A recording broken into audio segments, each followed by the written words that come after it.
Uh, Welcome to Subramani. When do you decide to break some of the rules which you have yourself made? Well, this is a very difficult question to answer because you make rules to stay disciplined, and if you are willing to break the rules, then what happens? So let me give you an example of my past learnings from being a dividend yield growth investor. I bought shares like say Cholamandalam and Coromandel International, even HDFC and Apollo Hospital at very good dividend yields. Okay, so maybe at 18-19 rupees for some share, and 8-9 rupees, 9 rupees 30 paise or something for Apollo, 97 rupees for 100 rupee face valued HDFC. At those prices, they would give good dividend yields, maybe 4-5% for HDFC, maybe about 8-9% for Cholamandalam, and about 10% in case of Apollo Hospital. Obviously, these were good dividend yields, but remember, those time interest rates were also about maybe 12%. So it is not as though it was way above the PPF rate. It was not way above the PPF rate. It was definitely below the PPF rate. Because you have to look at interest in terms of interest or yield in terms of real, so what you got minus inflation. So it was not a great number, but yeah, in absolute terms it looks very good now. Now at some particular stage you decide that you will not buy a dividend yield share less than, say today's context, at less than 3%. Why do you have 3%? Because you want to put some tough criteria so that every share does not look like a great dividend yield buy, I must buy kind of a stuff. So obviously you would have missed out companies at the start of their life like a Bharti or even a HDFC Bank in 96, 97 saying, oh, it just started paying dividend, I think 96, 97. So 94, 95 it didn't pay dividend, so you would have anyway not even looked at it. Now the problem is for the fund manager. Now if you are a fund manager who is running a dividend yield portfolio, you cannot buy those shares. But as an individual, sometimes you might break that rule simply saying, okay, but I think I am a value investor, but at 80 rupees Bharti is a good buy because I am going to get all the value in Bharti out of the growth that is going to happen. So when we run our own portfolios, we are not very strict about what we will buy and what we will not buy, but I am very clear that when I am looking at my portfolio for my retirement, I need dividend yields, and there I will not buy something with less than a 3% dividend yield. It's very difficult, but it is not impossible.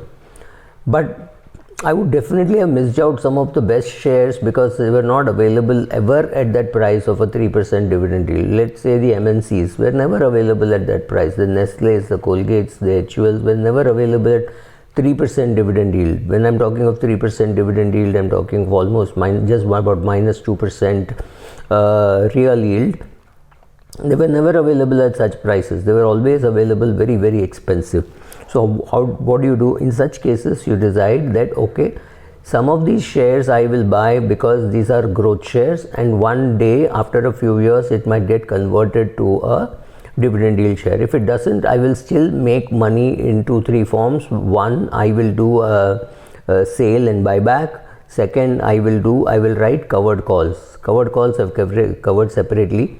So these are two ways of improving the yield. The third is also to realize that after a particular stage, for example, when say Apollo Hospital became 140 rupees from 9 rupees, there was no way how it would be a dividend yield share. At that time you take a review and say, okay, is this a dividend yield share or now is it a growth share? Will it show future growth? Will the PE change? Now what happens from a dividend yield share? The PE is very less, therefore it's a dividend yield share. Now suddenly the PE changes because Apollo is no longer seen as a commodity, it is seen as a retail play, it is seen like a hotel. So then you're seeing number of beds, occupancy, revenue per doctor. You're looking at all those things and saying, oh, now my criteria for Apollo has to change, because I think from 140 rupees it can go to much higher prices. So let me not sell at 140. Now If you are a fund manager, you cannot do that because SEBI will not allow you to launch a go anywhere fund. You will have to be very clear. Are you a growth guy? Are you a value guy? Are you a dividend yield guy? You have to be very specific. And that's exactly how I would want it if I were giving my money. But when I'm handling my own money, I need not trap myself into believing, no, I am a dividend value investor, dividend growth investor, so I have to, I have to reinvest the dividend into the same company at today's prices. The day it becomes ex-dividend, I don't have to do those things. When you make rules, you say, okay, I will put back the dividend into the same company provided the PE is attractive. If the PE is not attractive, I may buy, say with the dividends of EID Parry, I may buy shares of Coromandel International, or with the dividends of Coromandel International, I may buy Motherson Sumi. I don't have to write down the rules. So, or if I write down the rules, I should know which are the rules I'm willing to break and why. Of course, by sticking to the rules, you have huge advantages, like you may not have missed anything, but you may have missed some of the best shares. Yes, that is a risk. But please understand, in equity, sometimes by sticking to the rules you make money, sometimes by breaking the rules you make money. So it's very difficult, and therefore we keep saying that when you are copying somebody, you have to copy that person in total, right? So you have the rules. Because you have the rules, you can break them. So you should know what are the rules, why you have made them, what is the logic, and when you will break them. Writing down the reasons for breaking those laws is also very useful. And I think the first and most important thing for us as individual investors, because the huge advantage we have over mutual funds is we are not trapped into growth or value or dividend or stuck to some asset allocation. You can go to zero asset allocation in oil and gas. You can go to zero asset allocation in retail, or any of those things, and you can say, okay, I am already there in HDFC Bank and Yes Bank and ICICI Bank, so that to me is enough retail. I don't need to buy a DMart to be in retail, right? So you can make your rules, you can see what you are willing to buy, what you are not willing to buy, and also say, okay, normally this is what I will do and this is what I will not do. And in case of exceptions, this is the way how I will break the rules.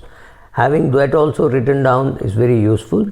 Your investment philosophy statement and your investment diary have to be congruent and move parallelly to each other, and they cannot move very divergent. Then you're creating conflicts in your portfolio. Be careful while making the rules and while breaking the rules. Thank you.